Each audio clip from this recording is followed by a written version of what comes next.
नागपुर में आरक्षण मर्यादा मामले की सुनवाई पर ओबीसी समाज की ज्यादा उम्मीदें टिकी है। राष्ट्रीय ओबीसी महासंघ राष्ट्रीय अध्यक्ष बबनराव तायवाड़े ने कहा कि परसों की सुनवाई में सुप्रीम कोर्ट ने सकारात्मक संकेत दिए थे। उन्होंने बताया कि 1994 से 2022 तक ओबीसी को स्थानीय निकाय चुनावों में 27% आरक्षण मिलता रहा, लेकिन 50% सीमा लागू होने के नुकसान भी हुआ।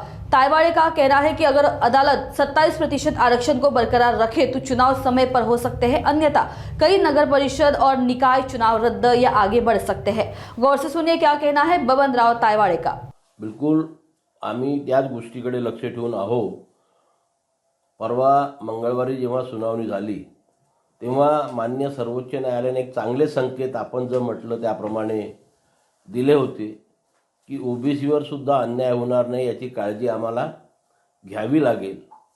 सर्व भारताला माहीत आहे की 1994 पासून 2022 पर्यंत या देशामध्ये स्थानिक स्वराज्य संस्थांच्या निवडणुकीत सर्वीकडे 27% आरक्षण मिळत होतं, परंतु नंतर सर्वोच्च न्यायालयाच्या निर्णयाप्रमाणे ट्रिपल टेस्ट करून 50%च्या वर जाता कामा नये असा जो निर्णय देण्यात आला त्यामुळे संपूर्ण महाराष्ट्रातील अनेक ओबीसींचं नुकसान झालेलं आहे। एक महत्त्वाची गोष्ट याच्यामध्ये अशी आहे की जेव्हा 1993ला साहनी खटलाचा निकाल आला तेव्हा फक्त शिक्षण आणि नोकरीमध्ये आरक्षणाचा 50% मर्यादा लावण्यात आली होती आणि नंतर 1994ला हे राजकीय आरक्षण देण्याचं लोकसभा आणि राज्यसभेमध्ये जेव्हा बिल पारित झालं तेव्हा याच्यावरती कुठेही अशा प्रकारची 50%ची मर्यादा असावी असा नियम घालण्यात आलेला नव्हता।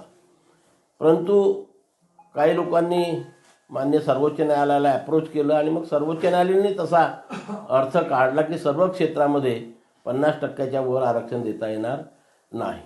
पण आता या स्थानिक स्वराज्य संस्थांच्या निवडणुका घेण्यासंदर्भात जो सर्वोच्च न्यायालयाने निर्णय दिला होता जस्ट आता 2-3 महिन्यापूर्वी, तेव्हा सर्वोच्च न्यायालयाने तसं म्हटलं होतं की 2022च्या पूर्वी जी परिस्थिती होती त्या परिस्थितीनुसार निवडणुका घेण्यात याव्या आणि म्हणून पूर्ण भारतातील ओबीसी वर्गामध्ये एक आनंदाची लहर आली होती, खुशीची लहर आली होती की आता आमचं 27% म्हणजे 22च्या पूर्वी जे 27% आरक्षण होतं ते कायम राहणार आहे। आणि त्याप्रमाणे महाराष्ट्र राज्यामध्ये सर्व स्थानिक स्वराज्य संस्थांच्या निवडणुकाची घोषणा झाली, 27% आरक्षण सर्वीकडे देण्यात आलं।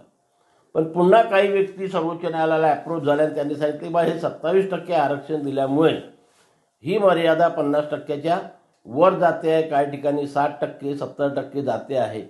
ते नॅचरल आहे। याच्याकरता नॅचरल आहे की सर्व स्थानिक स्वराज्य संस्थांमध्ये शेड्यूल कास्ट आणि शेड्यूल ट्राईबला त्यांच्या लोकसंख्येच्या प्रमाणात आरक्षण देण्याचं संविधानामध्ये तरतूद आहे आणि ही तरतूद असल्यामुळे ज्या ज्या ठिकाणी एससी आणि एसटी या दोघांच्याही आरक्षणाची बेरीज ही 23%च्या वर ज्या ज्याप्रमाणे जात जाईल त्याप्रमाणे ओबीसींचं 50%च्या आत जर आरक्षण केलं तर कमी होईल, अन्यथा 23%च्या वर जेवढं जाईल 25-30% झालं तर 30 आणि 27 57, 40 झालं तर 40 आणि 27 67 अशा प्रकारची आरक्षणाची मर्यादा वाढणार आहे आणि त्याच्यामध्ये काही गैर नाही। ओबीसीला या 60% ओबीसीला फक्त 27% आरक्षण दिलेलं आहे, 60% ओबीसी आणि मग 27% आरक्षण दिल्यामुळे राजकीय क्षेत्रामध्ये तसं नुकसान होऊ शकत नाही। आणि परवाच्या दिवशी सर्वोच्च न्यायालयाने जे संकेत दिले ते संकेत जर त्यांनी विचारात घेतले तर मला वाटतं हे 27%ची मर्यादा आज कायम राहील आणि ते कायम ठेवून निवडणुका घ्या अशा प्रकारचा निर्णय येऊ शकतो।